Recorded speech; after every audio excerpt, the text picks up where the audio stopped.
The wind came down the valley like a living thing, pressing its cold mouth to the boards of the house and worrying at them until they sang.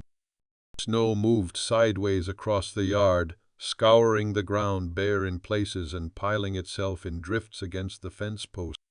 Inside, the woman sat on the floor with her back against the stove, her knees drawn up, one arm wrapped around each child. The iron belly of the stove glowed a dull red, but the heat did not travel far. It stayed close like a promise that did not intend to keep itself. Her name was Margaret Hale, and she had not slept since the storm began.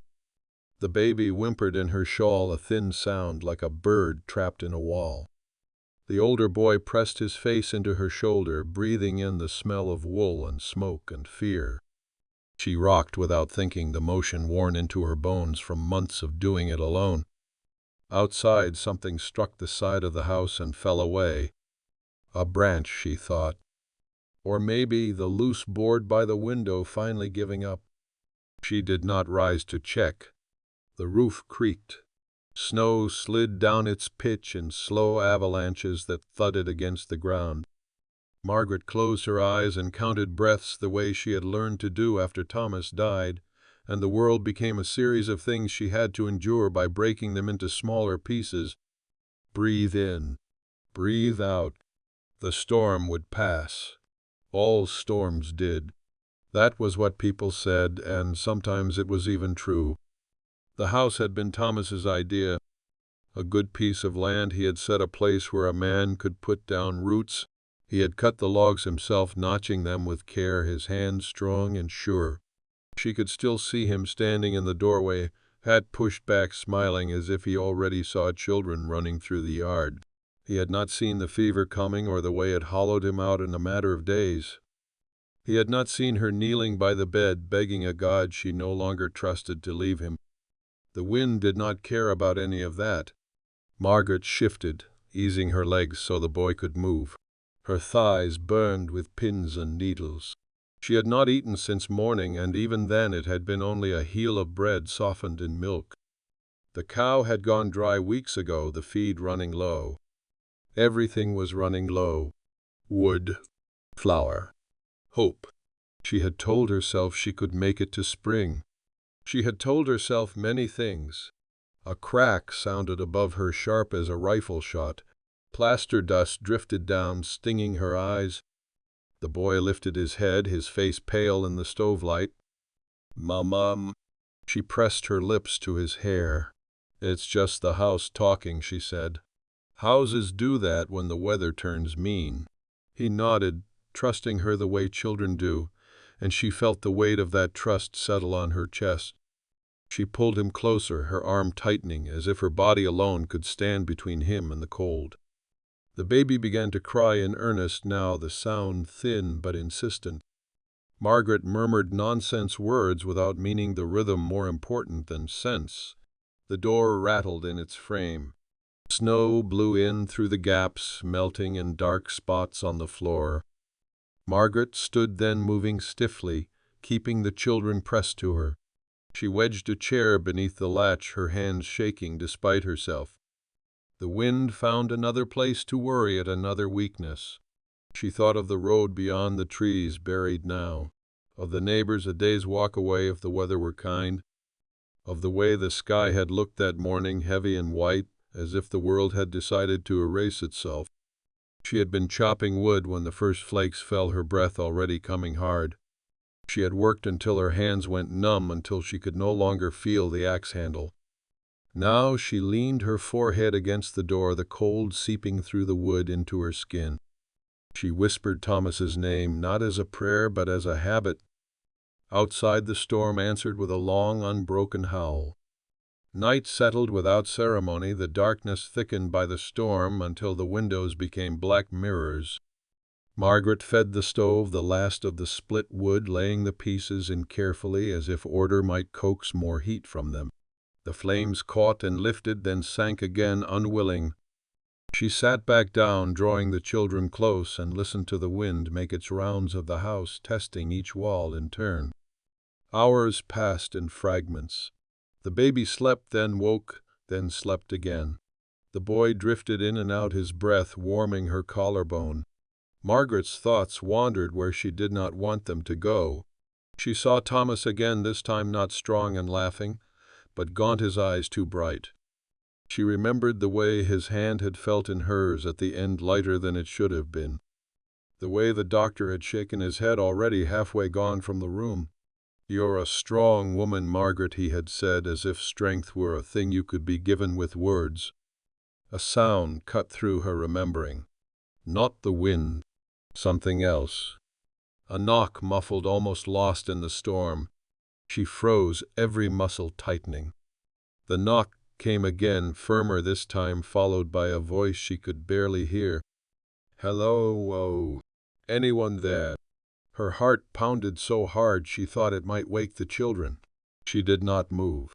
She had learned caution these past years, learned how quickly hope could turn into something dangerous. Outside voices did not always mean help. Sometimes they meant trouble with a human face. The knock came again, urgent now. "Please." I saw the light. Margaret rose slowly, keeping one arm around the boy, the baby secured against her chest. She moved to the window and brushed away the frost with her sleeve. Through the blur she saw a shape, a man bent against the wind, his coat rimmed with snow. A horse stood behind him, head low, steam rising from its nostrils. She hesitated only a moment longer. Then she pulled the chair away from the door and lifted the latch. The door flew inward with a rush of snow and cold that stole her breath. The man caught it, bracing himself, and stepped inside, stamping his feet. He was broad-shouldered, his beard crusted white, his eyes a startling blue in the dim light. He took in the room at a glance, the children, the near empty woodbox. "Ma'am," he said quietly, "I didn't know anyone lived this far up. Storm caught me bad." Margaret nodded, unable to find words yet. She closed the door as best she could and set the chair back. The man shrugged out of his coat, shaking snow onto the floor, then paused, looking at her. "May I?" She nodded again. He moved to the stove without hurry, adding wood from his own pack, the practiced motion of someone used to scarcity.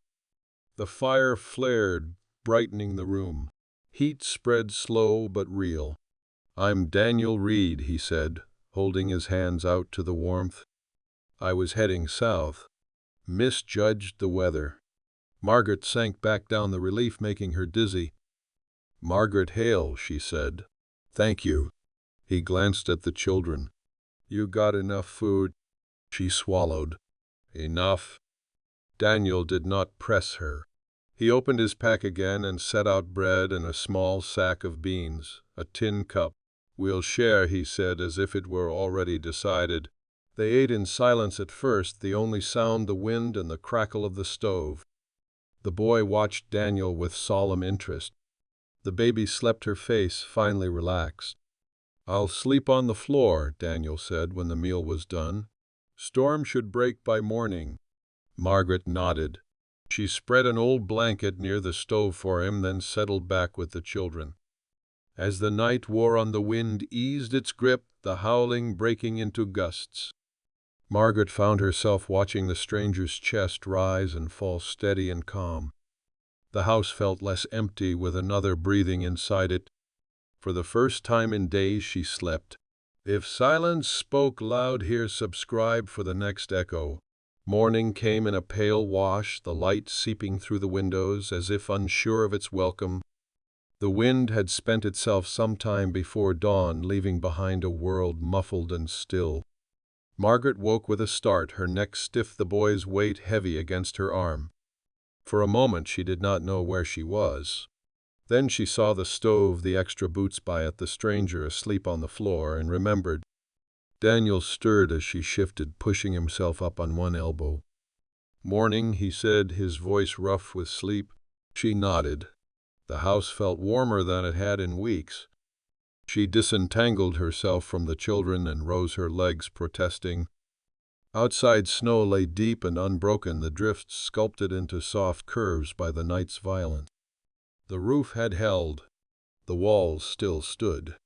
Daniel stood too, pulling on his coat. "I'll check on the horse," he said. She watched him go, the door opening briefly to the cold before closing again. The quiet pressed in, but it was a gentler quiet now. She set water to heat and crumbled the last of the bread into a pot with beans stretching what they had. When Daniel returned, his cheeks were red, his beard damp. "Your fence is half buried," he said. "Horse'll be fine if we dig him out a bit." Snow's packed hard. She thought, and felt something loosen in her chest. They worked through the morning, shoveling paths, clearing the door, freeing the horse.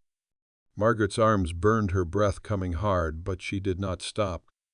She had learned the rhythm of work since Thomas died, learned how effort could quiet the mind. Daniel moved beside her, saying little, matching her pace.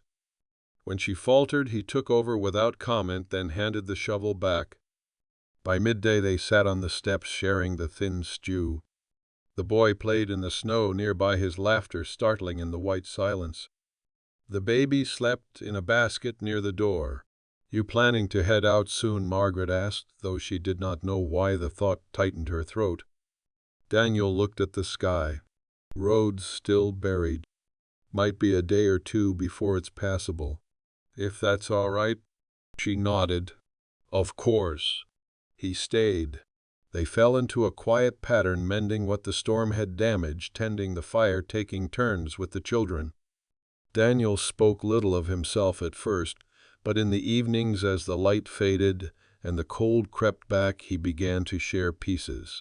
He had grown up on a small place farther west, his father a hard man, his mother softer, gone now. He had left to see what else there was working where he could, drifting longer than he had meant to. "I always thought I'd settle somewhere," he said one night, staring into the flames. "Just never knew where." Margaret listened, her hands busy with needle and cloth. She told him of Thomas, of the fever of the first winter alone. She did not tell him how afraid she still was, how each night she lay awake, listening for the house to fail her. Some things felt too close to speak. Days passed. The storm's aftermath lingered, but the sun grew stronger, the snow softening. Daniel helped her split wood, showed her a better way to stack it to keep it dry. She showed him where the spring ran beneath the snow, how to listen for it. They learned each other in the small ways that mattered through shared labor and quiet meals. Not everything was easy. On the fourth day, a neighbor came by, a man with a narrow smile and questions that lingered too long on Daniel. Margaret felt the old defensiveness rise, the sense that the world was always watching, ready to judge. That night she lay awake, doubts creeping in. Daniel was a traveler. He would leave. She had been abandoned once already by death. She did not know if she could bear a choice that led to the same emptiness.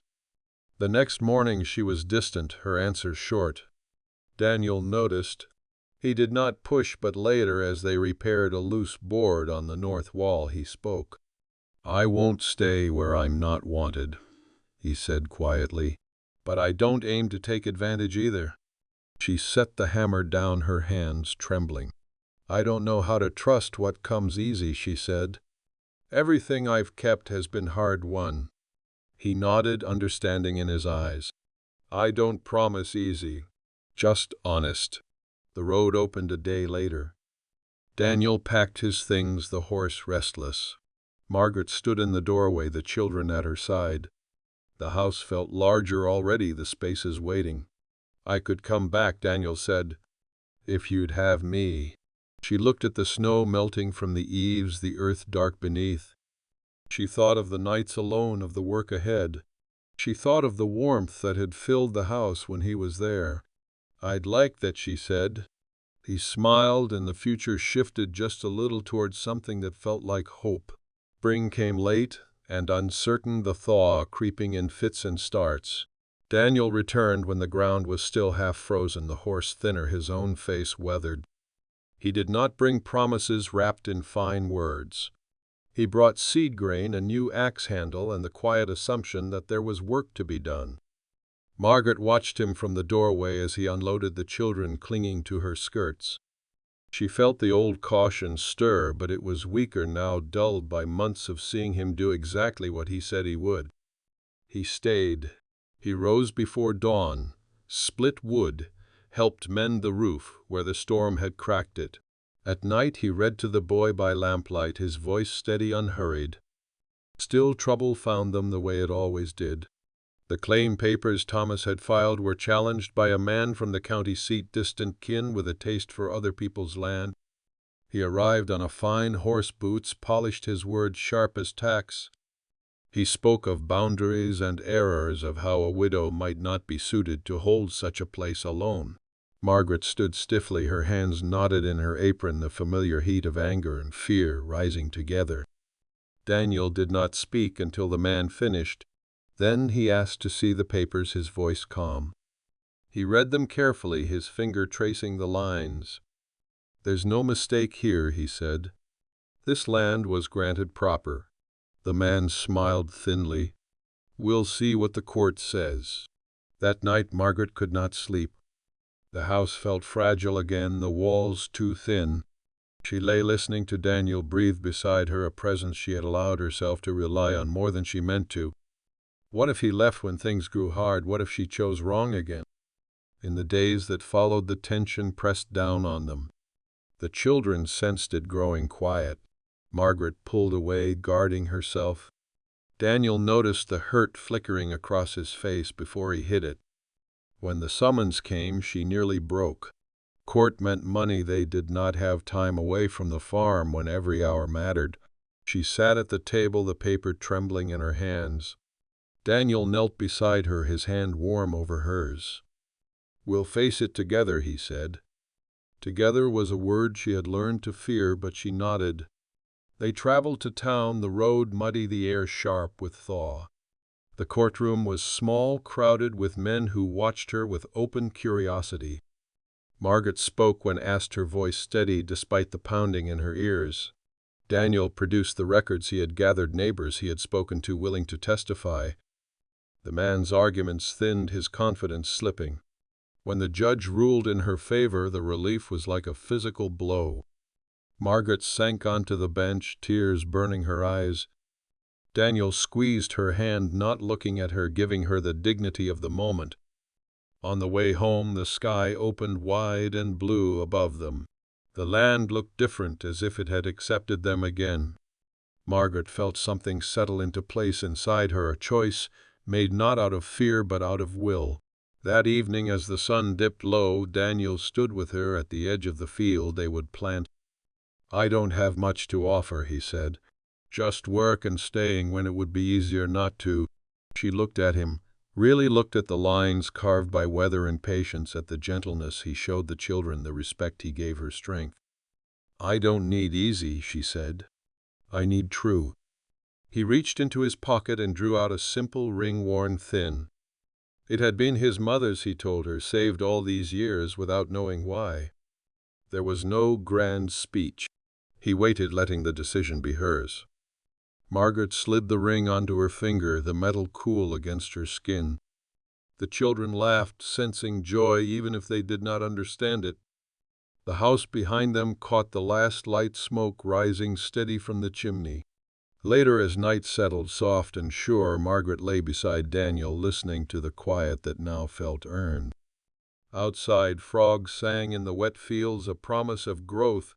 She thought of the storm that had nearly taken everything, of the help that had come when she least expected it. She held that memory close, not as a wound, but as a testament. The future stretched ahead, uncertain and demanding, but no longer empty. She closed her eyes, her hand resting over his, and let herself believe in what they were building together. Summer settled in with a patience that surprised her. The fields took to the seed green, pushing through the dark soil in uneven rows. Margaret worked beside Daniel from first light until the heat drove them to the shade, her hands toughening her back, learning new aches. She found a satisfaction in the rhythm, in seeing effort turn into something living. The land responded not to hope, but to attention, and she gave it all she had. They married quietly, a mourning ceremony under the cottonwoods by the creek. A neighbor stood witness, the children solemn and proud. Daniel's ring warmed on her finger, its circle a small, steady weight. There was no dress beyond the one she owned, no feast beyond what they could spare, but the air itself seemed to bless them, the leaves stirring as if in approval. Not everyone approved. Whispers reached her in town, looks that lingered too long. A widow remarrying so soon. A man without land stepping into another's claim. Margaret felt the old reflex to shrink, to make herself smaller against judgment. But she had learned something through winter and storm and courtrooms. She stood straighter now, met eyes without apology. Daniel never spoke against the talk. He answered it with work, with presence, with the simple fact of staying. Trouble came again in the shape of drought. The rains failed, the creek running low and sluggish. Crops yellowed at the edges, leaves curling inward as if in pain. Margaret watched the sky each morning, her mouth dry, her prayers practical. Daniel rigged barrels to catch what little fell, dug deeper channels from the spring. They argued then, tension flaring when exhaustion stripped away patience. Margaret accused him of optimism that bordered on foolishness. He accused her of expecting the worst before it arrived. The words hung between them, sharp and regretted. That night she lay awake, staring at the ceiling, listening to the house settle. She thought of Thomas again, of how quickly love could be taken. She thought of how much she stood to lose now. Fear crept in, cold and familiar. In the dark, Daniel shifted his hand, finding hers. "I don't mean to promise what I can't control," he said quietly, "but I won't leave you to face it alone." She turned toward him, the moonlight catching the planes of his face. "I know," she said, and felt the truth of it settle her. They adapted. Margaret took in mending from town, her needle flying late into the night.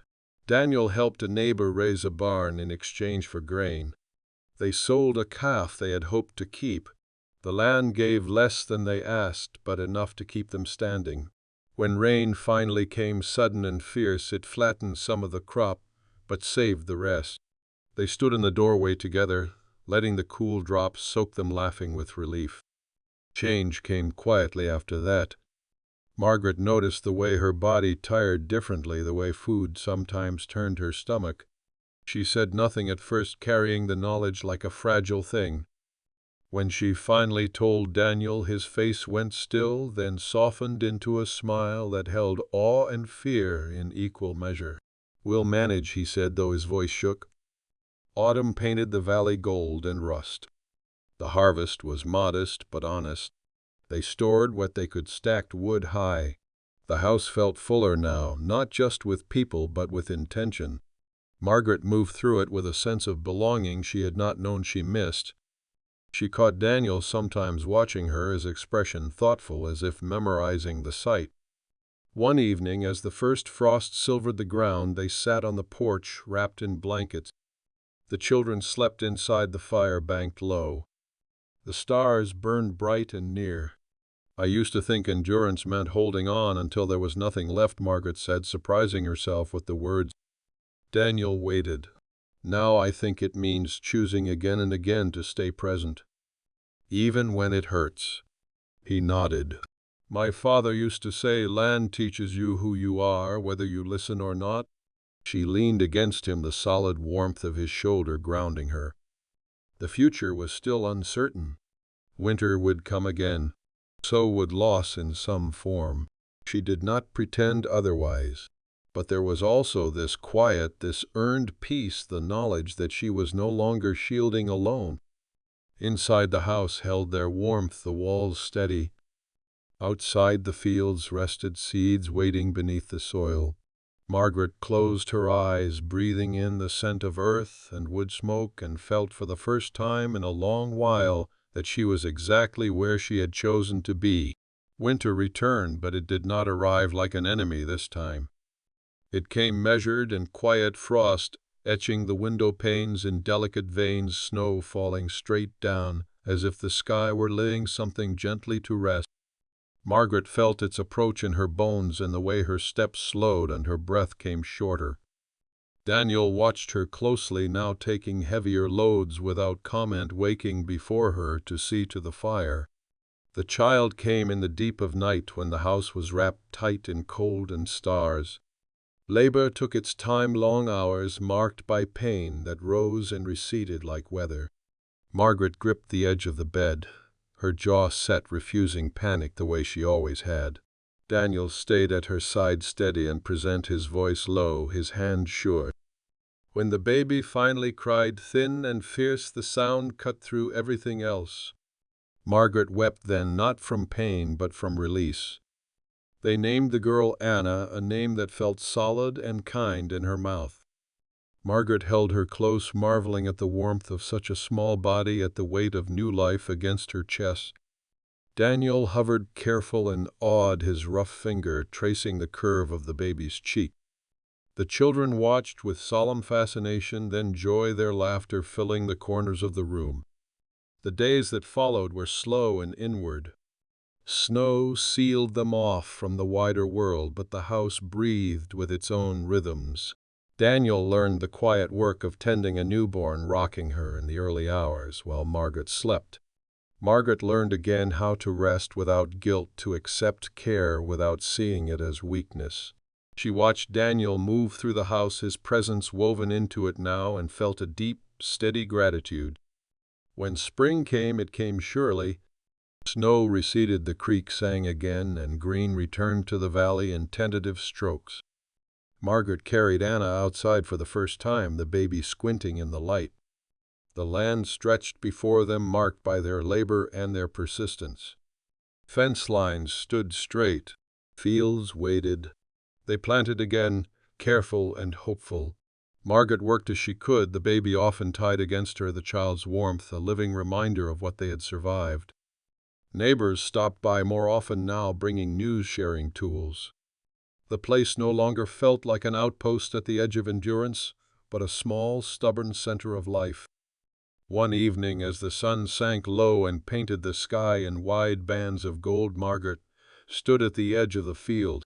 Daniel joined her, Anna asleep in his arms, the older children chasing fireflies near the fence. The air smelled of turned earth and new grass.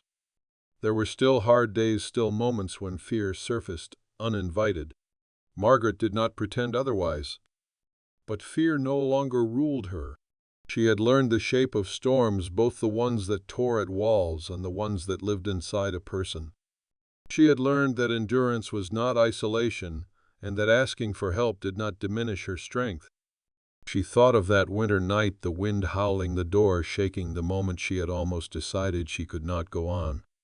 She thought of the knock of the stranger bent against the storm, of how one choice had opened into another. The memory no longer hurt. It steadied her. Daniel shifted Anna carefully and looked at Margaret, his expression open, unguarded. "We did good," he said, not as a boast, but as an acknowledgement. Margaret nodded. "Yes," she said. "We did." They stood there as dusk deepened the valley, settling into its evening hush. The house behind them glowed with lamplight, smoke rising straight from the chimney. The land before them waited, patient and alive. Margaret reached for Daniel's hand, their fingers fitting together without thought. She felt the weight of the ring, the warmth of his skin, the quiet certainty of chosen commitment. Whatever came next, she would meet it not as a woman bracing alone against the storm, but as someone rooted, connected, and unafraid to hope. If you're still listening, subscribe and keep going.